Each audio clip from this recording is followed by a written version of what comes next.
Жоғарғы тиімді адамдардың 7 дағдысы туралы айтып кетейін. 7 дағдысы. Вообще тағдыр деген не? Тағдыр деген әдет ғұрыптың жиынтығы. Әдетіңді өзгерте, тағдырыңды өзгертесің дейді. Мына жоғарғы тиімді адамдардың 7 дағдысы. 7 әдеті деген сөз ғой, әдеті. Мына тиімді адам деп жатқанымыз, тиімді адамдар деген кім? Алдында мақсаты жоқ адамдар болса, ол автоматты түрде тиімсіз адамға жатады екен. Тиімді болу үшін бүйтеді, армансыз адам қанатсыз құс деген сөз бар ғой. Сол себептен ең бірінші тиімді адам болам десеңіздер, алдыларыңызға мақсат қойыңыздар. Мен адамдардың мақсатын айқындап, мақсат қоюына көмектесетін адамдардың бірімін. Мен санасаны төрттік болғандықтан, төрттіктер ол мақсатты, мына милары мақсатқа байланысты қажетті ой өрісі, интеллекті бар екен төрттіктерде. Сол себептен мақсаттарыңды айқындай алмай жүрсеңдер, мақсаттарыңды айқындауға мен көмектесем. Дағдыларды айтып шығайық. Ең бірінші дағды адамның жақсы сөз жарым ырыс дейді. Қазақта да соны айтқан ғой, жақсы сөз жарым ырыс. Сол себептен жақсы сөз айтып үйренейік. Содан кейін жауапкершілік алып үйренейік. Мына дағдылардың ішінде проактивный, реактивный деп жатады. Мен көп адамдардан сұраймын, сіз қалай ойлайсыз, проактивный адам жақсы ма, реактивный адам жақсы ма десем, маған реактивный адам жақсы деп айтатын адамдар бар. Жоқ, ол жерде түсінік дұрыс емес. Реактивный деген адам, ол басқа адамның реакциясына қарайды. Басқа адамның шешіміне қарап өзі шешім қабылдайды. Содан кейін бір затты алдына қояды, мақсатын жасаймын деп. Мақсат жасау жолында іс-әрекетке барар кезде оған не басқа адамның сөзі мешайт етіп тұрады, ой, жұрттар не деп айтады деп. Немесе мына погода мешайт етіп тұрады, шығайын десем бүгін қар жауды, жаңбыр жауды деп. Жауапкершілік ала алмайды. Мына проактивный адамдар өзіне жауапкершілік алады. Проактивный адамдар айтады, әлем менен басталынады. Жауапкершілікті өзіне алады. Міне тиімді, жоғарғы тиімді, табысты адам болам десеңдер, ең бірінші жауапкершілікті алу. Адамдар дейді, өзінің қабылдаған шешімдерінен тұрады. Нақты шешім қабылдау керек. Содан кейін екінші дағды, қандай іс-әрекет жасаған кезде де ең бірінші соңғы нәтижені көре білу қасиеттерін ашу керек. Біздің ойлағанымыз, жазғанымыз көзімізге елестеткені ғана бұл өмірде болады дейді. Мына соңғы нәтижені қалай елестетуге болады? Мысалы, міне, апаларды алайық, құрақ көрпені жасайтын апаларды алайық. Құрақ көрпені неден жасайды? Теберек деп атайды. Ана тойдан бір теберек әкеледі, мына тойдан бір теберек әкеледі. Содан кейін құрақ көрпе жасар алдында теберектерді талдай бастайды. Қызылы көп па, көгі көп па, қандай өрнек жіберем, сыртына қандай материалды жіберем, ішіне қандай материал болады. Оның барлығын көзіне елестетеді. Міне, апалар көзіне елестетеді. Содан кейін ішінің жан дүниесінде сенімділік болғанда, көзіне нақты соңғы нәтижені елестете білген кезде, қайшын алады да кесіп, сол мықты құрақ көрпені жасайды. Сол дағдыны біз алуымыз керек. Қандай іс-әрекет жасаған кезде де соңғы нәтижені көре білу керек. Содан кейін үшінші дағды. Табысты болам десеңдер, алдымен жасайтын нәрселерді жасау керек. Алдымен жасайтын нәрселерді жасау керек, кейін керек нәрселерді жасайсың. Ол не деген сөз? Мысалы, если сана даму чатында отырсаңдар, ең бірінші не істеу керек? Ең бірінші өзіңнің табиғаттан берілген 5 сезіміңді ашу керек. 5 сезімді ашатын құралдар. Ертеңете тұру керек, бақ балаққа жармасады дейді. Ертеңете тұрып, жылы суыңды ішіп, пысымылаңды айтып, Алланың жасаған табиғатына бару керек. Таң қалу дегенді үйрену керек. Таң қалғанда сана кеңейеді екен, таң қалу арқылы. Содан кейін 5 сезімің, мына 5 сезім ашылады. Біз сезіміміз, мына көбіне кешке дейін айтамын мен, мысалы, сіздер даму чатына келіп отырсыздар. туған күндеріңізді, өздеріңіздің туған күннің артындағы өздеріңіздің қасиеттеріңді білгілеріңіз келсе, ең бірінші күнін жазыңдар, содан кейін айын жазыңдар, содан кейін жылын жазыңдар деймін. Жанында есімдеріңді жазып қойыңдар деймін. Міне, кейбір адамдар жазады, кейбір адамдар оны түсінбейді. Неге? Бес сезімі жауық. Бес ымды түсінбеген қазақта айтады, дымды түсінбейді.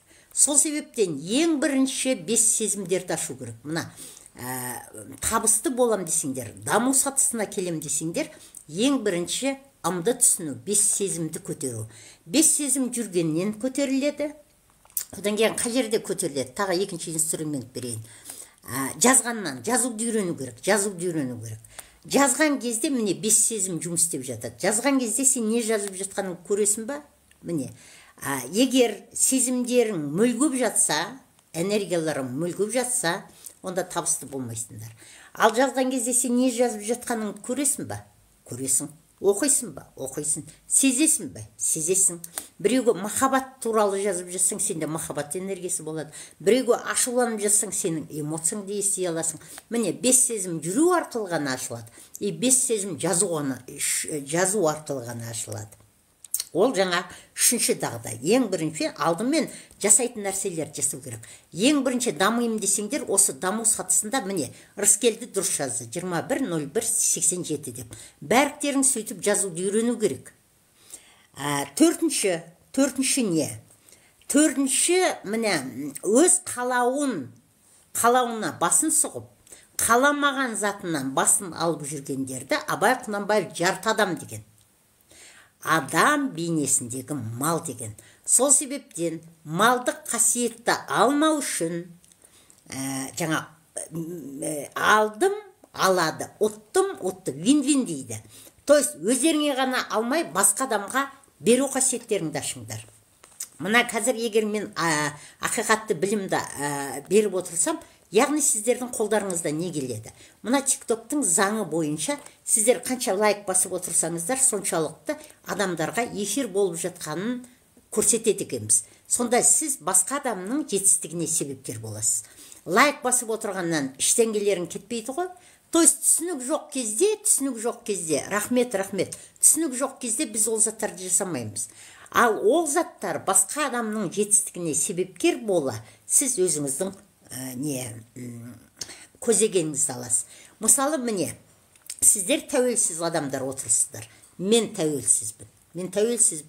Тәуелсіз сандық психологпын. Ал біз мына бір чатта болғаннан кейін, тәуелсіз адам екеуі бір-біріне тұлғааралық тәуелділік болып жатыр. Мысалы, отбасында айтайық. Отбасында жаңағы ер азаматтың көздегені отбасын құрып, отбасын семья құру. Ал қыз баланың бақыты Алланың алдындағы өзінің міндетін орындау, отбасын құрып, семьяны көбейту. Мысалы, отбасына қыз бен еркек үйленді дейік. Міне, екеуі де жаңағы тәуелсіз тұлғалар. Ол бала тәуелсіз тұлға, қыз бала тәуелсіз тұлға. Екеуінің келісімімен әркімнің өзінің қалауы бойынша, әркім өз қалауын алам деп, екеуі отбасы болды. Екі жарты бір бүтін болды. Бір бүтін болған кезде, егер еркек бұрынғы әдетінен құтылмаса, бұрынғы жаңағы басқа қыздарға барған, келетін кезде үйіне келеді, келмейтін кезде досының үйінде қалып қалатын әдетін, егер отбасы болғанда сол әдетін ары қарай жалғастыра берсе, онда отбасы болмайды. Или қыз бала күйге шықпай тұрғандағы жаңа өзінің еркіндігін, өзінің басындағы заңдылығын алып жүрсе, ондай отбасында үйлесімділік болмайды. Бақытты отбасы болу үшін міне тұлғааралық тәуелділік керек. Тұлғааралық тәуелділік. Мен сол тұлғааралық тәуелділікке өздеріңізді шақырып отырмын. Ол дағды сізге не береді? Тұлғааралық тәуелділік сізге табысты береді. Сіз Алланың разылығы үшін деп бастар. Бесінші дағды ол қандай? Алдымен түсініп, кейін түсінуді талап ету керек. Кейбір жандар мына жерге жазған кезде 10 рет өзінің туған күнін жазады. 10 рет қана жазады. Міне түсінік жоқ, бес сезім жабық деген сөз. Ал егер түсінген адам болса, бір рет жазып қояды. бір форматпен да туған күн. Содан кейін күтеді. Басқа ақпараттарды тыңдайды. Кездейсоқ зат жоқ екенін түсіну керек. 8 қырлы бір сырлы. Менің сырымды айтып береді. Бірақ адам күні адаммен. Мен басқа адамдардың мықты қасиетін, осал жерін біле, жаңағы адамдармен үйлесімді қарым-қатынас жасайын деп, алдымен түсінеді, содан кейін түсінуді талап етеді.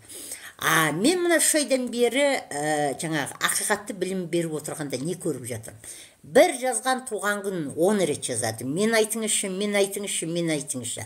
Мен қолымнан келгенше істеймін. Егер бүгінгі күні сіз туралы естімей қалсаңыз, ол жаман да емес, жақсы да емес. Сіз өзіңізге керек информацияны алдыңыз. Ертең де күн бар. Ол Алла нәсіп етпей тұр. Ал мына кісі айтпады ғой деп өздерінің жайлылықтарын құртып, эмоцияларыңды құртып, жаңа негативтік энергиямен жаратушыдан алыстайсыңдар. Онда ешқандай табыс келмейді, түсіну керек. Ал 6-шы, адам күні адаммен. То есть досыңның кім екенін айт. Мен сенің кім болатыныңды айтам дейді.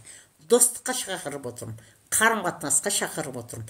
Мен кеше бір эфирімде жаздым. Мына айлық табыстарының 10%-ін өздеріңнің саналарың дамуға саналы түрде салыңдар дедім. Себептен жаңағы табысты болу үшін, жаңа бір ауыз екі құлақпен есту қабілеттеріңіз, дағдыларыңызды көтеріңіздер. Екінші дағды әрқашан оқудан шаршамау керек. Адамның басты міндеті өз санасын дамыту, қалған бәрі екінші орында дейді. Содан кейін Алла тағаладан сынақ береді. Бүйтеді ғой, сынақты көтер алған адамдарға береді дейді. Алла тағала не үшін сынақ береді? Сынақ берген кезде біз қуануымыз керек. Алла тағаланың назары бізде деген сөз.